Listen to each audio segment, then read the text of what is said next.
was my son Cameron's first year playing football, and the season is wrapped. Today I am going to share with you a little tutorial on the cupcakes that I made for his end of football season dinner. I did my chocolate and my almond vanilla cupcakes, topped with a little gum paste football, which a lot of people were throwing them away. People, you can eat gum paste. So enjoy the tutorial on the cupcakes, and then stay tuned afterwards for my favorite funny and best bits. Okay, I used the Wilton gum paste from craft stores. You're going to want some shortening and your favorite food coloring.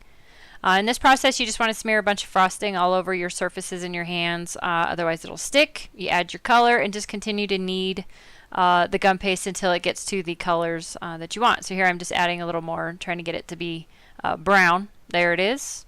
So I'm rolling it out flat. I had a round cutter that I had to squish to kind of make it look like a football. So I'm just cutting out my football shapes here. And then you're going to want to put, I put some shortening on my spatula to help lift them up off and put them on the drying rack. They don't take very long to dry. Yes, my hands were a lovely shade.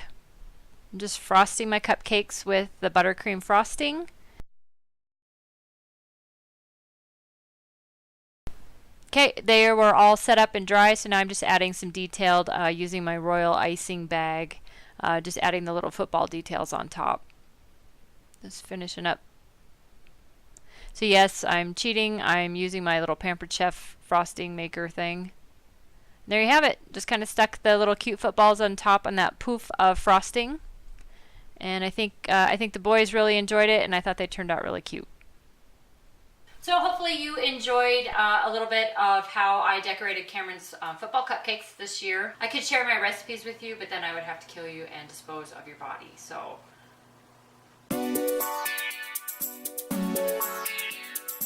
this week's funny, I actually kind of stumbled on it by accident. I had forgotten all about it. The girls and I that we work together at the shop on Mondays, we normally come in, and it takes us a little bit of time to get the day moving on Mondays especially. So we like to kind of sit and chat a little bit, and I don't know where the subject came up. I don't know what we were talking about at the time, but it was something about coming up with a brilliant idea, something that it seemed brilliant at the time, and then it ended up kind of biting us in the butt later on. I don't remember what year it was. The kids were little. I would say probably maybe 5 or 6 years ago, and we were gearing up for some sort of party, some sort of function. I like to think that I'm organized, but I fall flat on my face often. Typically in my household, those of you guys who know me, I'm usually running around with my head spinning in about 12 different directions at any given time. Mike was running around vacuuming and doing last minute stuff. The kids were helping pick up their, upstairs, the rooms and stuff. I was in the kitchen probably, last minute cooking, whatever, trying to get everything ready to go. And dishes were full in the dishwasher. I ended up having some dishes left over in my sink. Kind of panicked, was trying to scope out, like, okay, what could I do with these dirty dishes? I don't have time, there's no room in the dishwasher. Naturally, I shoved them into the oven. At the time, it was a brilliant idea. It was like, just get them out of sight. So the party goes on, everybody's having a good time. At the end of the night, guests have left, we kind of kick off our shoes, and pretty soon the kids are hungry. I forgot all about my brilliant idea, and I started to preheat the oven for the kids' dinner. Yeah, I completely spaced it. I started smelling something, and I was pretty sure I didn't put the food in yet.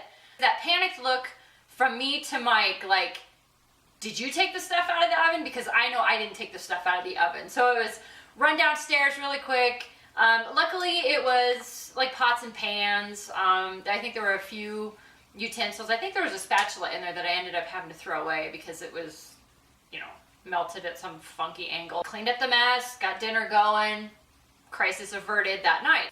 About a week later, again, somebody coming over for something, sink full of dirty dishes, because that's how we roll here at the Wanasek house. Again, shoved them in the oven. This time it was a whole oven full. It was like a large Tupperware bowl, actually several sizes of Tupperware bowls and lids and serving utensils. I think there was like a cloth napkin or something, a towel maybe in there.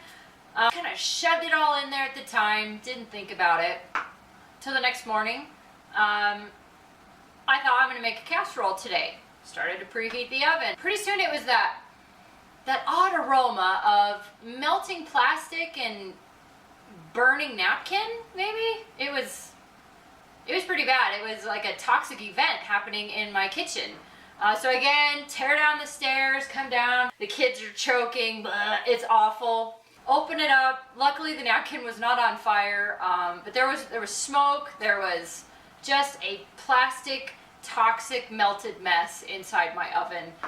It had melted down through both grates onto the heating element and had just like practically covered the bottom of the oven. So it was a good sized mess. At the time, I didn't think it was pretty funny, but now I can look back and kind of laugh because it was just so ridiculously stupid. But at the time, it was a brilliant idea.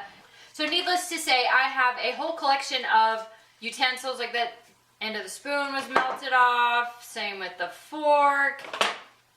Here's a poor Tupperware lid that does not have a bowl with it because that was inside one of the larger bowls. I don't know why I hang on to this crap. Maybe it's to remind me to not ever do it again. I don't know. I think a set of napkins went up in flames that day. It was great. It was a brilliant mess that I had made for myself.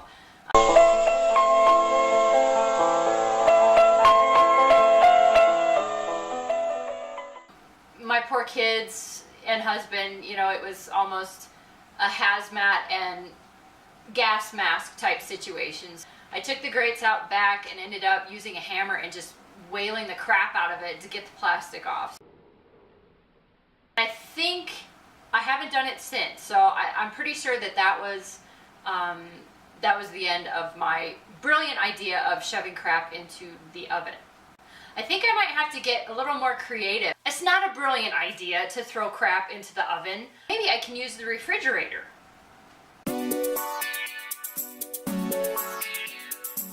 Hello. I'm just kidding. We all want to have an English accent at some point, right? Let's just pretend. I can't do my Scottish one very well. Here. Dang it, dog! He drank my coffee!